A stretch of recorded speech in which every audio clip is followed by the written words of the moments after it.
Hola, bendiciones hermanos y hermanas, damos gracias al Señor en este nuevo día, seguimos meditando en las Escrituras, hoy vamos a leer los capítulos del 21 al 23 del libro de Isaías. Y hoy también estamos en nuestro día 200, es un día especial, por lo tanto también quería compartirles una reflexión sobre lo que estamos leyendo como libros proféticos en general. Lo primero es que no todos los comentaristas concuerdan en cuanto a la interpretación cuando hablamos de libros proféticos. Es quizás la sección de las escrituras donde hay mayor cantidad de interpretaciones o diferencias entre los distintos teólogos. La profecía en sí, de por sí es difícil y no nos vamos a engañar al respecto ni vamos a decir lo contrario. Pero hay que aceptar una verdad, y es que es en medio de estos pasajes difíciles que encontramos otros que podríamos, entre comillas, llamar fáciles, pero en realidad me quiero referir a que cuando los leemos, sabemos de lo que habla el profeta y lo que está anunciando. Por eso debemos leer detenidamente, orando y pidiendo al Señor revelación para que nos ayude a poder comprender lo que estamos leyendo. Estas debemos recordar que son ni más ni menos que las palabras de Dios y por lo tanto ellas, nosotros no podemos ser indiferentes ante estas. Debemos buscar por medio de ellas ser exhortados, corregidos, animados, encontrar consuelo e instrucción por medio de la palabra. Así que hoy día pensaba un poco en que llevamos varios días leyendo sobre advertencias de destrucción de distintas naciones, anuncios de guerra, de desolación, y quizás esto podría a algunos desanimarles o confundir en esta meditación diaria que veníamos trayendo. Y es por eso que quiero que hoy día miremos el objetivo que tienen estas advertencias y creo que podemos ver claramente y estar de acuerdo con al menos dos. El primero es que el profeta quiere resaltar en todo cuanto ocurre que está en control de Dios. No hay ningún error en los hechos que están ocurriendo, nada va a pasar al azar o por mera voluntad del hombre. Incluso aquel pueblo que el Señor utiliza para dar castigo a Israel también sería castigado por su altivez, pero esto ocurriría después de cumplir el propósito del Señor. También en este mismo punto hay que destacar cómo Dios habla siempre de cómo guardará un remanente. Y acá podemos ver el amor de Dios en medio de lo que está ocurriendo. Entonces, vuelvo a repetir, cuando nosotros pensemos en un objetivo que tienen estos libros de profecía, lo primero es resaltar que Dios está en control de todas las cosas, incluso de aquellas guerras o incluso la opresión que podemos ver de parte de un pueblo a otro. Pero todo está en control y en manos del Señor. Y como segundo objetivo, creo que podemos ver claramente cómo todas estas advertencias están en el contexto de advertir al pueblo que se vuelva a Dios y abandone la idolatría. Cuando miramos los libros proféticos como un conjunto, nos daremos cuenta de que habían falsos profetas que les decían al pueblo que no temieran, que estos profetas, los verdaderos profetas, solamente anunciaban cosas que nunca ocurrirían, que todo estaba bien, que podían vivir su relación con Dios como ellos quisieran, porque Dios ya los había escogido como su pueblo y por lo tanto nada malo les iba a pasar.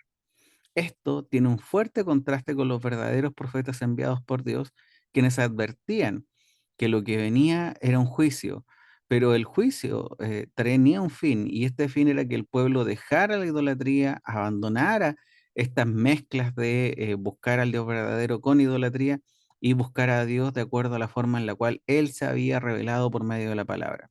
Así que repito este punto, Dios quiere que le busquen y abandonen la idolatría.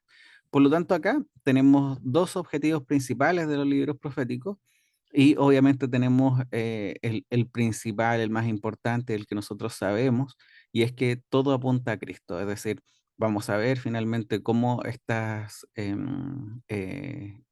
relatos van a apuntar también a una salvación mayor que tiene que ver con la de nuestra alma y la venida del Mesías. Así que dicho esto, creo que es importante ver la lectura de los libros proféticos como la estamos planteando.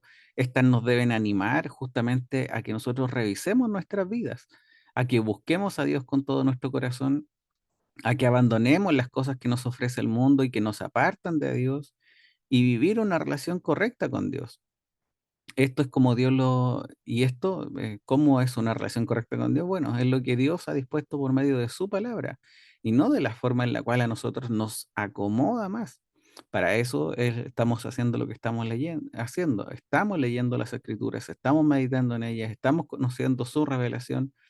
Eh, Cuando lleguemos al Nuevo Testamento, vamos a completar esta revelación por medio de lo que nuestro Señor Jesucristo nos viene a enseñar.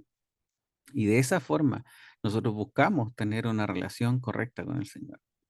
Así que hoy día, hermano y hermana, te quiero invitar a meditar en esto. Las profecías suenan muy duras cuando las estamos leyendo, pero hay que recordar que fueron cumplidas con exactitud. Y de la misma forma hay profecías esperando su cumplimiento en la segunda venida de nuestro Señor. Por esta razón debemos buscar a Dios, revisar nuestras vidas y avanzar en este caminar y confiar en el Señor.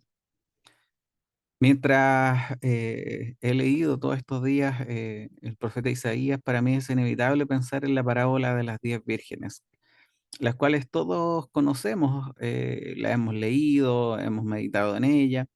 Esta parábola y las otras parábolas que están en conjunto con esta nos advierten sobre la segunda venida de nuestro Señor y son una invitación a la prudencia en nuestra espera de la venida de nuestro Señor. Así que también quiero animarte el día de hoy, quiero exhortarte, hermano y hermana, que puedas leer Mateo 25 y ver cómo nuestro Señor primero habla en parábolas representadas con dos historias que buscan animarnos a esperar con confianza y de una forma prudente la venida de nuestro Señor. Pero al final de este capítulo también es muy claro nuestro Señor en decir qué es lo que ocurrirá en su segunda venida. ¿En qué grupo queremos estar de los que está haciendo referencia a nuestro Señor? Te invito a leer y a meditar hoy día en Mateo 25 y ver su relación finalmente con lo que estamos leyendo en los libros proféticos que tienen que ver con advertencia de juicio. Pero estas advertencias tienen un objetivo y es que nos volvamos al Señor, que seamos prudentes, que le busquemos de todo corazón. Así que, bueno, dicho esto, solo compartiré una pequeña reflexión o comentario de lo que vamos a leer hoy día. Me gusta mucho lo que encontré sobre un comentarista que hace un comentario más bien general de lo que vamos a leer hoy día y lo quiero compartir contigo. Este dice que cuando nosotros dejamos de ver los detalles para centrarnos en el cuadro total como una profecía y no como una realidad histórica o narrativa, el mensaje de Isaías se nos hace claro. En su profecía, Isaías dibuja el cuadro de la historia de su pueblo. El profeta no solamente vio el pasado, sino que también vio el futuro. Evidentemente, él sabía que en el pasado Dios ya había liberado a su pueblo de Egipto, pero también vio la destrucción de Jerusalén a manos de los babilonios y la posterior caída de la ciudad de Babilonia antes de que estos hechos ocurrieran. A menudo, el inspirado pincel de Isaías nos pinta más de un evento dentro de un mismo cuadro. Uno de los temas de Isaías es la gloria venidera de la redención y la liberación por parte de nuestro Señor Jesucristo. Las escenas que nos dibujó describen la actividad de Dios en la historia de la humanidad, cuando salvó y libertó a su pueblo de todos sus enemigos. Él los había defendido de Egipto y los iba a regresar a Jerusalén tras el cautiverio en Babilonia. Pero Isaías nos da la imagen de otra redención aún mayor. Dios liberó a su pueblo de la esclavitud del pecado, de la tiranía de Satanás y del mal, y de la opresión de la muerte y del infierno. La liberación en la historia de Judá es simplemente una señal para esta profecía de redención aún mayor y más importante, la cual es la salvación en Cristo Jesús. Isaías describió el rescate de Jerusalén de los ejércitos asirios como la caída de Asiria, la destrucción de Jerusalén por los babilonios, la caída de Babilonia en manos de los persas, el regreso de los judíos para reconstruir Jerusalén, la llegada del Mesías a Jerusalén y su obra, y el glorioso triunfo de Jerusalén como la iglesia futura de Dios. No todo está en este capítulo, pero ciertas partes sí lo están. Así que este comentarista nos dice, apartémonos un poco de este inmenso lienzo y hallemos consuelo en la gran obra de Jehová de los ejércitos que cuida a su pueblo a través de toda la historia del mundo, Cuando así lo hagamos, encontraremos alientos para seguir adelante, sabiendo que el Todopoderoso se encarga del futuro tan acertadamente como lo hizo en el pasado. Fin de la cita. Así que, como ven, hermanos, de estos versículos que estamos leyendo deberían animarnos a confiar que el Señor está en control de todas las cosas, no importando lo que esté ocurriendo en medio de este mundo, lo cual seguramente cada día empeorará cada día más. Pero nosotros confiamos y sabemos que es el Señor que está en control de todas las cosas y por lo tanto debemos aferrarnos a Él. También el día de hoy quiero destacar cómo el profeta anuncia la caída de Babilonia. Eso es lo que vamos a leer el día de hoy. Y hay un versículo que es idéntico a lo que aparece en el libro de Apocalipsis dos veces. Babilonia, todos tenemos que entender que es una representación del mundo en las Escrituras. El mundo como contraste al reino celestial, el mundo caído en el cual estamos, pero al mismo tiempo no pertenecemos a ese mundo. Isaías 21:9 dice, He aquí vienen hombres montados, jinetes de dos en dos. Y uno respondió y dijo, Cayó Babilonia, cayó, y todas las imágenes de sus dioses están destrozadas sobre la tierra. De la misma manera, Apocalipsis 14, versículo 8 o Apocalipsis 18, versículo 2 hacen el mismo anuncio. El pueblo escogido de Dios que había sido apresado por Babilonia era liberado y había llegado la hora de volver a casa, a la tierra prometida. Por lo tanto, así como la caída de Babilonia se cumplió en el pasado con la nación opresora del pueblo escogido de Dios, de la misma forma se cumplirá en el futuro ante la Babilonia, que es el mundo, el cual hoy día oprime al justo y al necesitado.